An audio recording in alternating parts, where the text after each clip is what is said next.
Public లో ఉన్న అపోహ ఏంటంటే మస్జిద్ అలా రానియరు ఎవరిని మస్జిద్ అలా తుపాకులు కత్తులు కటారులు ఏమో ఉంటాయి అబ్బో అసలు ఇంత మొగోడైతే చూడండి మస్జిద్ లో పోయినాడా ఇప్పటి వరకు చూడండి చూసినాడా రానియర్ వాళ్ళు అనేది ఒక అపోహ ఉంది. అందులో నమ్మేదాన్ని నేను కూడా ఒకని.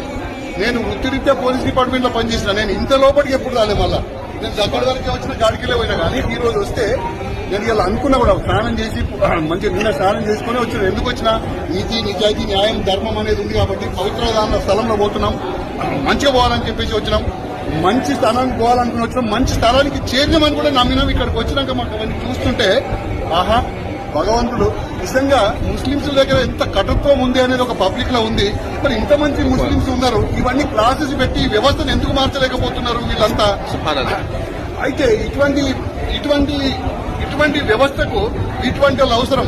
నిజంగా కూడా ఇప్పటి వరకు ఇంతమంది వ్యవస్థలు నేను 66 సంవత్సరాలు ఎవరు కూడా ఈ రకంగా చెప్పి మా మస్జిద్లకు రాబోయా చూడయా అని చెప్పేసి ఎవరు అనలే. మరి మస్జిద్లకు రానియర్ అనేది ఒకటి ఉంది తప్ప ఇక్కడ మస్జిద్లకు వస్తే ఇంత న్యాయస్థానం ఒక భగవంతుడి ఇంట్లో తిరిగేటువంటి భగవంతుడి ఇంట్లో లేదు. కానీ భగవంతుడు ఏదైతే సూక్తులు ఉన్నాయో నీతి న్యాయం ధర్మం మంచి చెడు ఏదైతే ఉందో ఈ పవిత్ర స్థలంలో అందరికి బోధించడానికి ఇది మంచి స్థలం అని చెప్పేసి భగవంతుడి ఈ ప్లేస్ ని కల్పించి మీ ద్వారా ఈ ప్రజానికానికి మహాత్ములందరికీ మేల్కొల్పే విధంగా చేపిస్తున్నాడు అనేది నమ్ముతున్న దానిలో నేనొక్కని.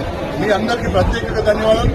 ఆ సృష్టికర్త ఎవడైతే ఉన్నాడో ఆ బొమ్మేసి చూపించారో నిజంగా ఇలా ఎవడు తురుకోడు, ఎవడు తెలుగోడు, ఎవడు కృష్ణుడు ఎవడు లేడు, అంతా వాడు ఒక్కడే. వాడు ఎవడైతే కనిపిండో ఆడదాన్ని మగదాన్ని చూపించిన ఫోటో చూపిస్తే ఈయనకు నాకేం సంబంధం అంటే నిజంగా సంబంధం ఉంది. ఈయన నేనంతా ఒకటే, ఒక తల్లి పిల్లలమే.